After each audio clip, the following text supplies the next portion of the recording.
We just put everyone's cards in a hat. I think it was last Christmas when we went for like a team meal. There was like 20, 25 of us, and Golo ended up having to pay. Oh my. Which was the most hilarious thing because this guy does not like to spend money. Chilwell on the volley! There you go!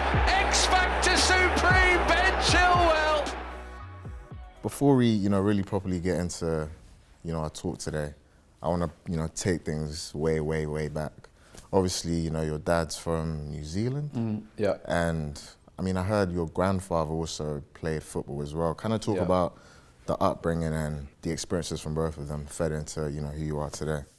Like you said, obviously my dad is from New Zealand, and then it's actually my mum's dad that played for England. So the two different sides of the family, obviously both pretty sporty backgrounds, and in New Zealand, football's not really a thing. It's obviously rugby and cricket. So they were the paths that he wanted me to go down. And then, in New Zealand, it's a big work ethic, working hard. If you're going to do something, do it to 100%. I think having that ingrained in me from a young age has definitely helped with this whole journey of getting to here. So is it safe to say if football hadn't happened, we'd probably be seeing you in the cricket field or the rugby field? Is that safe to say? I was actually better at cricket up until 15. And then, because I was playing men's cricket at 15 and just didn't enjoy it anywhere near as much as I enjoyed playing football. So gave cricket up and focused fully on football. I come from an African background and, growing up, I was playing sports as well.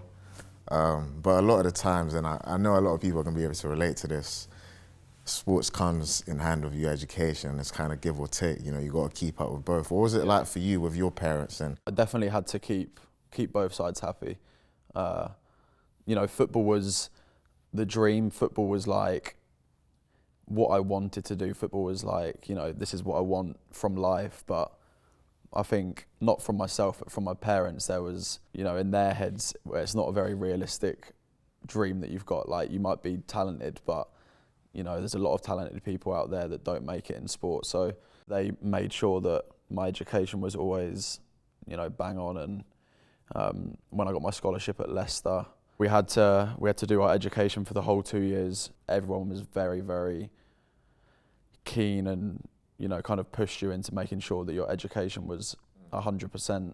And if we're gonna fast forward, up to this point, obviously your professional career started, pretty early. Because came straight in from the academy. Talk about obviously the fame, the media scrutiny that comes with that, walking out in public, the attention from fans and people that you don't know but they recognise you. Just talk about what that's like and the adjustment you kind of had to make to that. Well, I think firstly, obviously, we're in a very fortunate position where we get to do a job that we enjoy every single day, and we get to come in and see our friends every day and literally play football, which is something we've loved our whole lives, and we get to do that as a job. Everything we do, we just have to look at ourselves and make sure, what we're doing is 100%, especially, in the limelight, like you've said, playing for Chelsea. If we're going to inspire the younger generation, we need to, make sure that what they're watching us do is, the right thing, and, they can grow up and want to be like us in the best way possible. Obviously, you made your debut in the Premier League for Leicester. I want to know what your welcome to the Premier League moment was. First game I played, I'm pretty sure it was my Premier League debut, was against Everton. We lost the game, but I just remember walking out onto the pitch. And obviously I'd been going to the King Power Stadium for years, watching Leicester play, and always dreamed that I'd be on the pitch actually playing one day. And I always, after games, I'd always go home that night and watch Match of the Day. So to then watch Match of the Day with myself on it, for me that was kind of the moment where I was pretty surreal, being able to experience that, playing in the Premier League. And obviously you made the jump from Leicester, made the career move, you obviously moved to Chelsea. So then, Chelsea's a different stage to Leicester. What was the welcome to Chelsea moment like? Just the winning mentality, and the expectations on you is obviously a lot higher here. You're expected to win every single match. You're expected to win a trophy every season. But that's what everyone joins Chelsea for, because, you want to push yourself. you want to win trophies. Fortunately, I've been able to win a few since I've been here. And the moment where I first kind of realised, this is Chelsea, I actually, on my Premier League debut, I scored and got an assist. You always feel like you need to do something. Every team, I've done it at Huddersfield, at Leicester, now at Chelsea, every football player has that moment where they feel like they need to prove to the team what they're about to earn the team's respect. That kind of, for me, broke the ice and settled my nerves a lot, and kind of just introduced me into the group in a positive way. Let's talk about team dinners. You guys go on team dinners, right? Sometimes with a team or just sometimes like by yourself? Yeah, for sure. We obviously it's very important that as a team we do, activities away from the training ground together. It's very good for team bonding, especially. Who's usually first to put their hands up and pick up the bill? Pick up the bill? I tell you, there's not one person that wants to pick up the bill. There's not anyone that's offering. Is it you? Nah, I mean, if it comes to me, of course I'll pay the same way everyone will. But the only way we really settle it is, we just put everyone's cards in a hat, and then we get the waiter to take everyone's cards out one at a time. No way, like a roulette? Like a roulette, and then the last card in there pays. I think it was last Christmas when we went for like a team meal. There was like 20, 25 of us, and the bill ended up coming to a lot of money, and N'Golo ended up having to pay. Oh my. Which was the most hilarious thing, because this guy does not like to spend money, but it's hilarious. And stuff like that's good. It's good for the group. Like I said, just going out for dinner, all of us together. It just brings everyone a bit closer and lifts the mood, especially, like I said, when things aren't going as well on the pitch. Stuff like that can help a lot.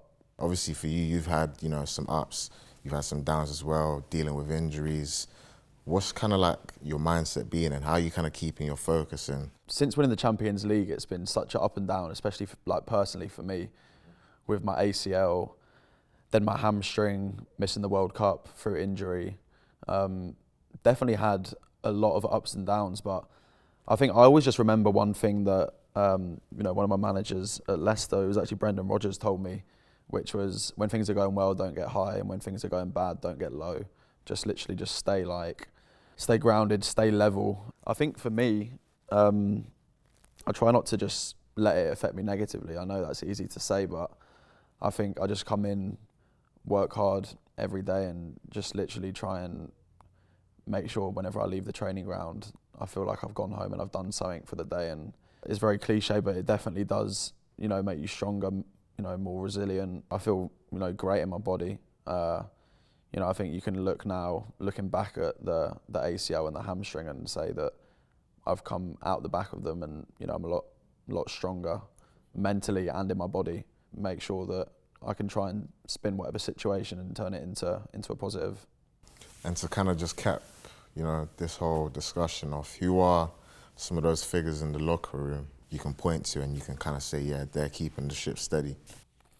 I think we're quite lucky at Chelsea. We've definitely got a lot of people that, you can rely on, that they're going to be there in the tough times. So if I was to name a few people, I'd say Aspie, obviously, for sure. He's seen the great times here and he's seen the bad times, so he knows how to deal with moments like this. And, he makes sure that he lets us all know, and he helps us that, these tougher times don't last. Then, you've got Thiago, Edu likes to steady the ship a lot as well. And but like I said, our whole team's pretty good like that.